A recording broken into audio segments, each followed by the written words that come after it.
வணக்கம்.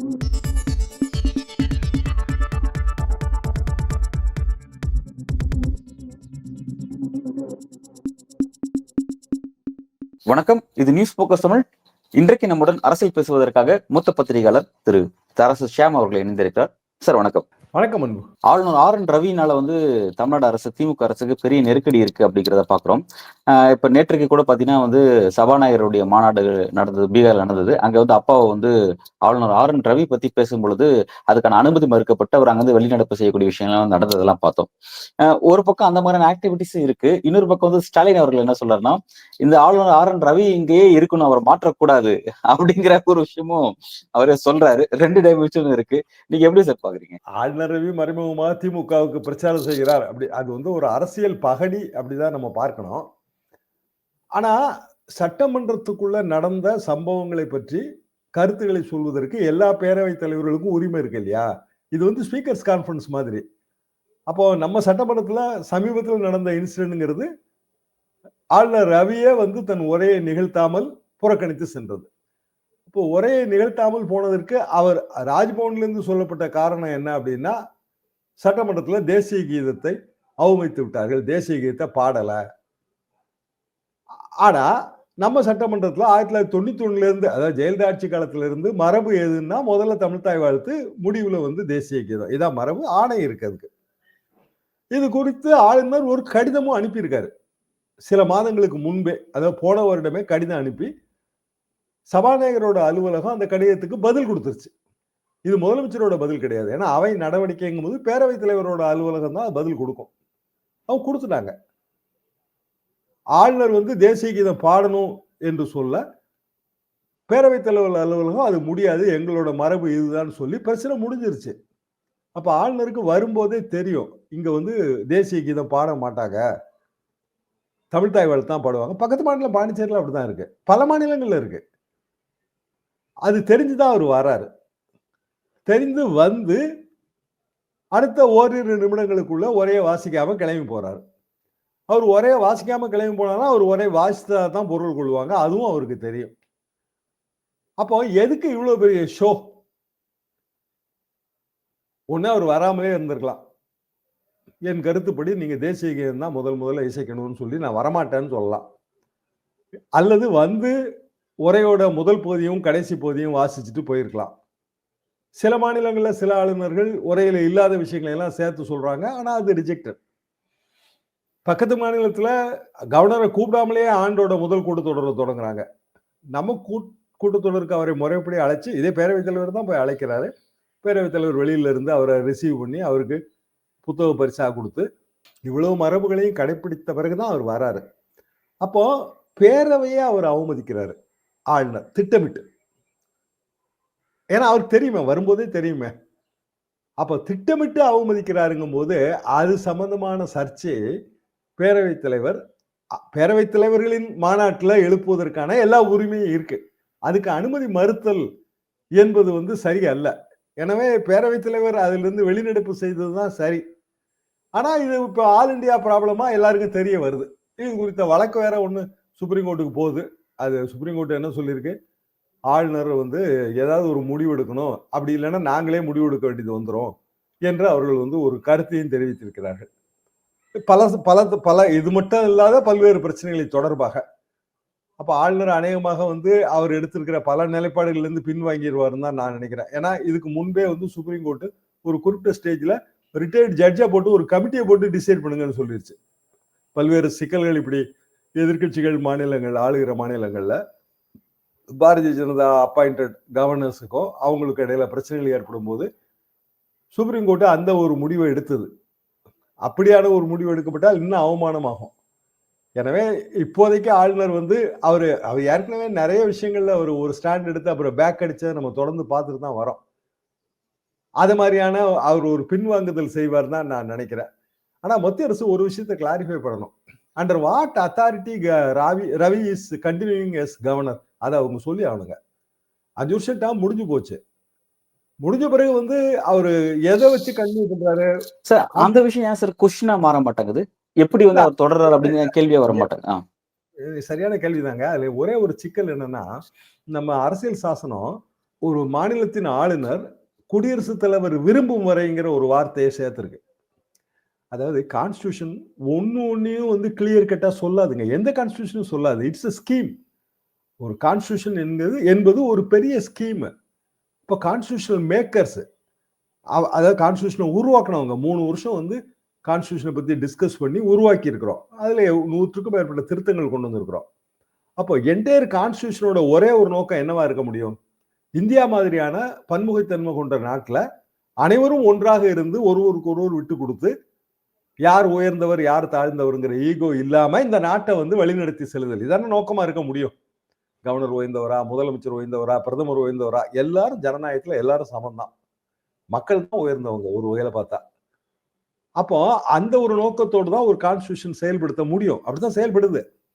ஆனா இங்க என்ன ஆகுதுன்னா, அன்பார்ச்சுனேட்லி கவர்னர்கள் வந்து அவங்களோட ஈகோக்களை இதுல கொண்டு வந்து சேர்க்கிறாங்க.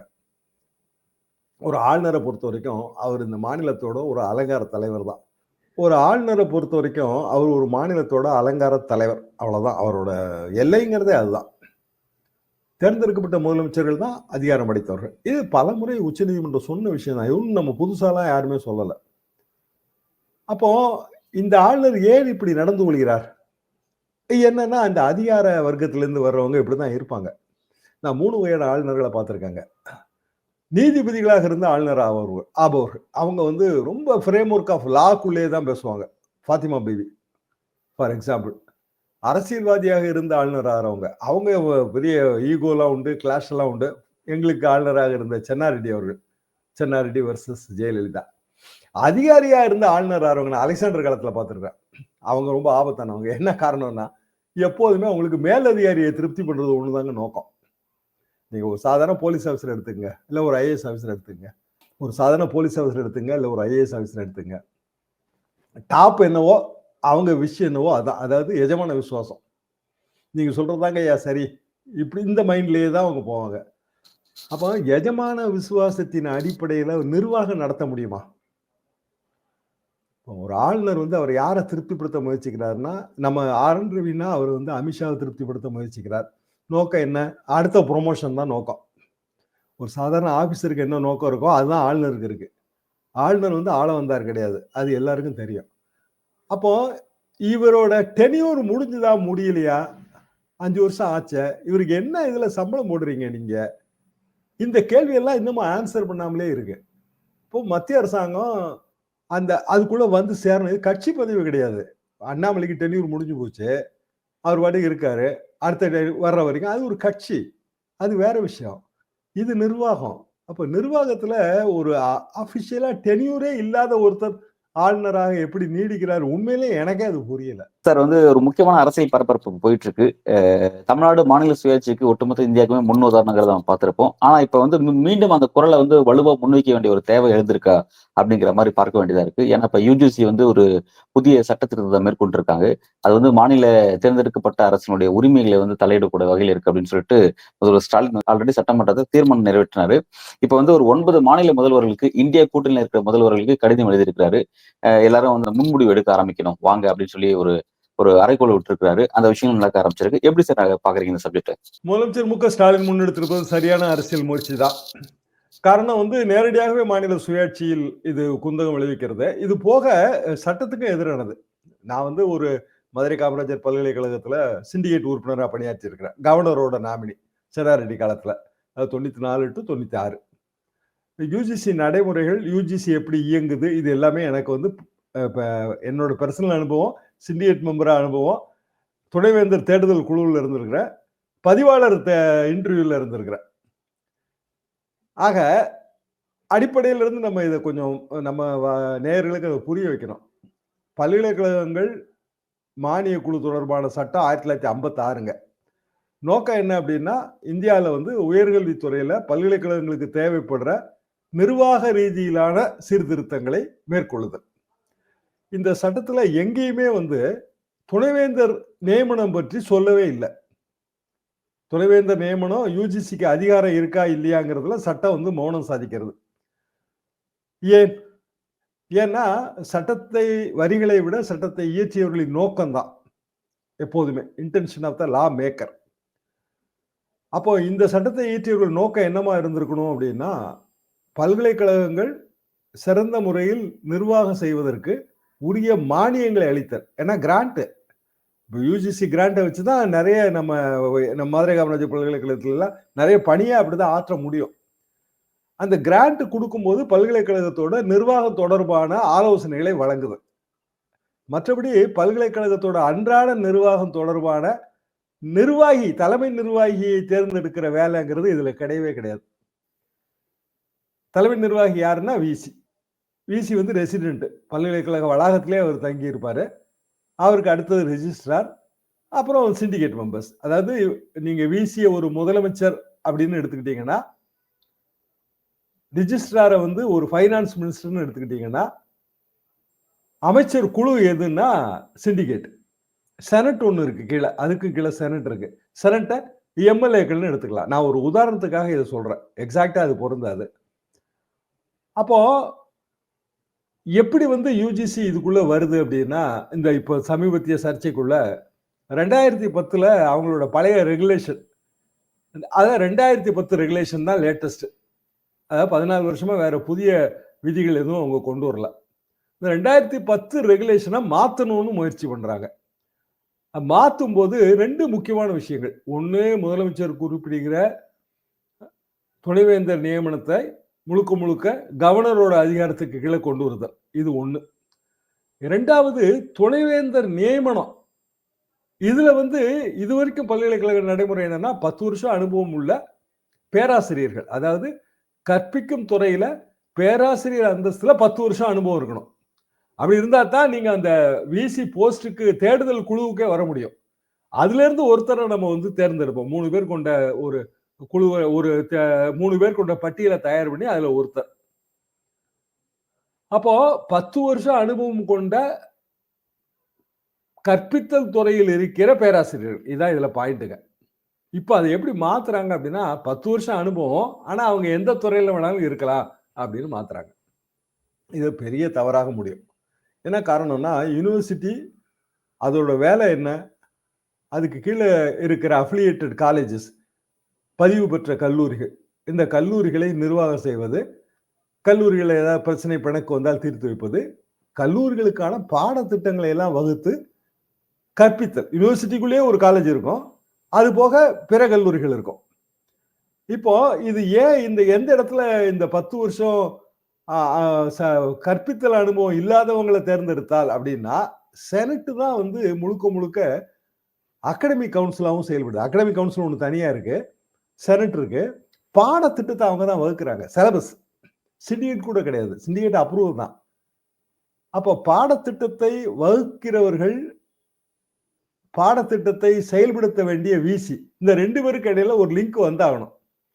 அப்போ பாடத்திட்டத்தை நீங்க வகுக்கிறீங்க, நான் விசி, எனக்கும் பாடத்திட்டத்துக்கும் எந்த சம்மந்தமும் இல்லை, எனக்கு கற்பித்தல் துறைக்கும் எனக்கு சம்மந்தமே இல்லை, நான் வேற ஒரு துறையிலேருந்து வரேன். உதாரணமா ஒரு ஐடி இண்டஸ்ட்ரியில 10 வருஷம் கழிச்சு நான் வரேன், நான் விசி ஆயிடலாம் அப்படின்னா, பெரிய அளவுக்கு பல்கலைக்கழகத்தோட அந்த கற்பித்தல் வந்து பாதிக்கப்படும். உங்களுக்கு நல்லா தெரியும், எல்லா ஸ்டூடெண்ட்டும் ஒரே மாதிரியான கற்கும் திறன் கிடையாது. ஃப்ரண்ட் பெஞ்சர்ஸ் இருப்பாங்க, பேக் பெஞ்சர்ஸ் இருப்பாங்க, மிடில் பெஞ்சர்ஸ் இருப்பாங்க. இப்ப நம்ம யாருக்காக திட்டங்களை வகுக்கிறோம்னா, பேக் பெஞ்சருக்கு தான், ஃப்ரண்ட் பெஞ்சருக்கு கிடையாது. அதாவது முதல் ஒரு சாதாரண ஒரு வகுப்பறைன்னு எடுத்துங்க, முதல் 2 ரோல உட்கார்ந்து இருக்கிற குழந்தைகள் இயல்பாகவே அவங்களுக்கு வந்து கற்கும் திறனும் கற்கிற ஆர்வம் எல்லாமே அதிகமா இருக்கும். அவங்க குடும்ப பின்னணி கூட காரணமா இருக்கும். பின்னாடி இருக்கிற பெஞ்சில் உட்கார்றவங்களுக்கு அப்படியான ஆர்வம் இருக்காது.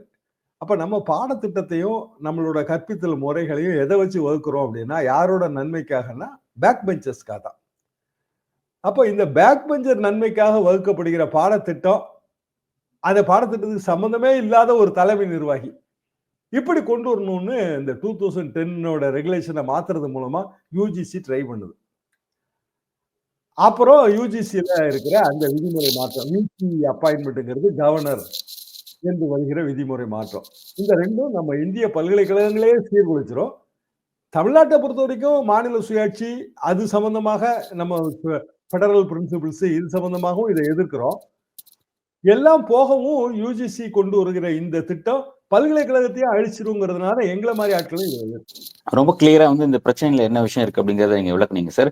இப்ப வந்து இந்த பிரச்சனைய வந்து ஆல்ரெடி வந்து யுஜிசி மூலமாவும் அல்லது ஆளுநர் மூலமாவும் ஒன்றிய அரசு வந்து மாநிலத்துல எதிர்க்கட்சிகளுக்கு ஒரு நெருக்கடி ஏற்படுத்துற தொடர்ச்சியான ஒரு போக்கு வந்து பின்பற்றிட்டு இருக்காங்க. இப்ப இதுக்காக தான் வந்து தனியா வந்து நம்ம எதிர்த்தா நம்மளோட குரல் வந்து வலுவா இருக்காது அப்படிங்கறதுனாலதான் வந்து ஸ்டாலின் அவர்கள் வந்து ஒரு ஒரு பெரிய ஒரு கூட்டணி உருவாக்க முயற்சி செய்யறாரு. அது இந்தியா கூட்டணி, மீண்டும் ஒரு இந்தியா கூட்டணி அப்படிங்கிற மாதிரி ஒரு பொலிட்டிக்கல் ஆக்டிவிட்டியை முன்னெடுக்கிறாரு. ஃபர்ஸ்ட் சைன் வந்து கேரளால இருந்து வந்திருக்குங்கிறத பாக்குறோம். கேரளாலயும் அந்த தீர்மானத்தை கொண்டு வரங்கிறத பாக்குறோம். இது ஆல் ஓவர் இப்ப இந்திய அளவுல கொண்டு வந்தாங்க அப்படின்னா இது உண்மையிலேயே சென்ட்ரல் கவர்மெண்ட்டுக்கு எந்த அளவு நெருக்கடியா இருக்குன்னு பார்க்கலாம். யுஜிசி அந்த கைட்லைனை வாபஸ் வாங்கிடுவாங்கன்னு தான் நான் நினைக்கிறேன். என்ன காரணம்னாங்க, 30 நாள் டைம் கொடுத்து டிராஃப்ட் தான் இப்ப இருக்கிறது. 30 நாள் டைம் கொடுத்து பொதுமக்கள்கிட்ட கருத்து கேட்டிருக்காங்க. இப்ப எல்லா மாநிலங்களும் தீர்மானத்தை போட்டு கோர்ட்டுக்கு போயிடுவாங்க.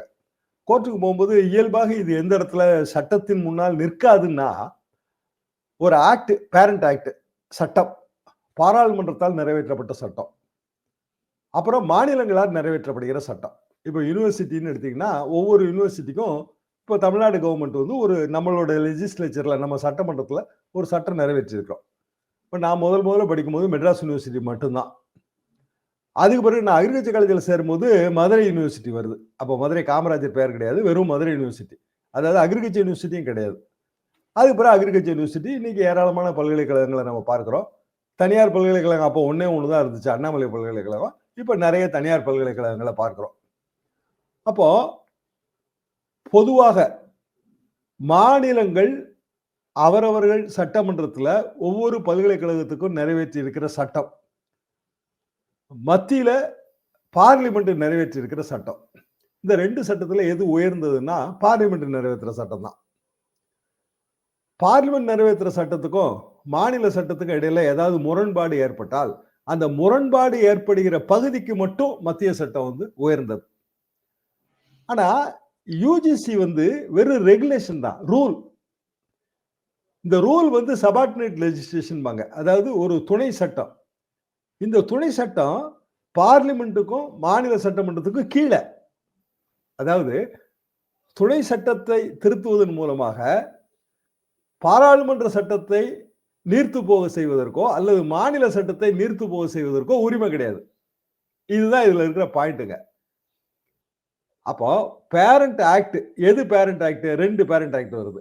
ஒன்னு பாராளுமன்ற சட்டம், இன்னொரு பேரண்ட் ஆக்ட் மாநில சட்டம். இப்போ உதாரணமா மதுரை காமராஜர் யூனிவர்சிட்டி மாநில சட்டம் இருக்கு. யூனிவர்சிட்டி கிராண்ட்ஸ், அதாவது எல்லா பல்கலைக்கழகங்களும் சேர்த்து கிராண்ட்ஸ் கொடுக்க வேண்டியது, அது மத்திய சட்டம். அது தனியா வந்து மதுரை காமராஜர் பல்கலைக்கழகத்துக்கு எவ்வளவு, சென்னை பல்கலைக்கழகத்துக்கு எவ்வளவுன்னு அது சொல்லாது. அப்போ அடிப்படையில ஒரு விதி மாற்றம் என்பது இந்த ரெண்டு சட்டத்துக்கும் உட்பட்டு இருக்கும்.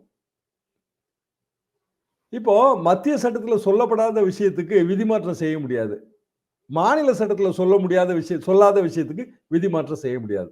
அதாவது அவங்க பவரை மீறி செயல்படுறாங்க, மேண்டேட்டை மீறி செயல்படுறாங்க. அப்ப யூனிவர்சிட்டி கிராண்ட்ஸ் கமிஷனோட மேண்டேட் என்ன அப்படின்னா, பல்கலைக்கழகங்களுக்கு வந்து பல்கலைக்கழகங்களோட சீரான நிர்வாகத்தை பராமரித்தல் மற்றும் மானியம் கொடுத்தல், இது ரெண்டு தான் அவங்களுக்கு, வேற எதுவுமே கிடையாது. அப்ப இது நம்ம கோர்ட்டுக்கு எடுத்துட்டு போனோம் அப்படின்னா பேரண்ட் ஆக்ட்ல இல்லாத விஷயத்த யூஜிசி அட்டம் பண்ணது தப்புன்னு தான் அங்க முடிவாகும். கோர்ட்ல அடி வாங்கும், ரொம்ப அடி வாங்கும். மத்திய அரசுக்கு இது தெரியும், கோர்ட்ல அடி வாங்கும்னு தெரியும்.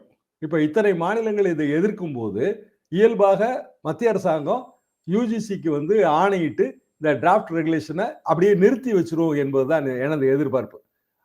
அப்படி நிறுத்தி வைக்கும் போது இங்க இருக்கிற திமுக அரசுக்கான அட்வான்டேஜ் என்ன கிடைக்கும்னா, நாங்க முயற்சி எடுத்தோம், எல்லா மாநிலங்களுக்கும் மாநில சுயாட்சிக்கான குரல் தான் நாங்க கொடுத்தோம், இப்போ வந்து பின்வாங்கிட்டாங்க, இது எங்களுக்கு கிடைத்த வெற்றி, மாபெரும் வெற்றி, அரசியல் ரீதியாக கிடைத்த வெற்றி அப்படின்னு இவங்க வந்து அதை அப்படித்தான் கிளைம் பண்ணுவாங்க. அரசியல் ரீதியாக அப்படித்தான் கிளைம் பண்ண முடியும். ஆக அடுத்த ஒரு வாரத்துக்குள்ளேயோ 10 நாளைக்குள்ளேயோ இது எதை நோக்கி போகுது அப்படின்னா, யூஜிசி வந்து விதிகளை நாங்க இப்ப தற்காலிகமா நிறுத்தி வைத்திருக்கிறோம், இது இன்னும் நிறைய டிஸ்கஷன் தேவைப்படுது என்று சொல்லி அது பின்வாங்கும். அப்ப ஸ்டாலின் எப்படி அதை எடுத்துக்குவாருன்னா, முதலமைச்சர் எப்படி எடுத்துக்குவாருன்னா, இது எங்களுக்கான வெற்றி, நாங்க தான் முன்னெடுத்தோம் இதை என்று அவர்கள் எடுத்துக்கொள்வார்கள். ஒட்டுமொத்தத்துல இதுல வந்து ஒரு செட்பேக் வந்து குறிப்பாக வந்து பிஜேபி கவர்மெண்ட்டுக்கு வரதான் செய்யும். இந்த நேர்காணல் இணைந்தமைக்காக மிக்க நன்றி.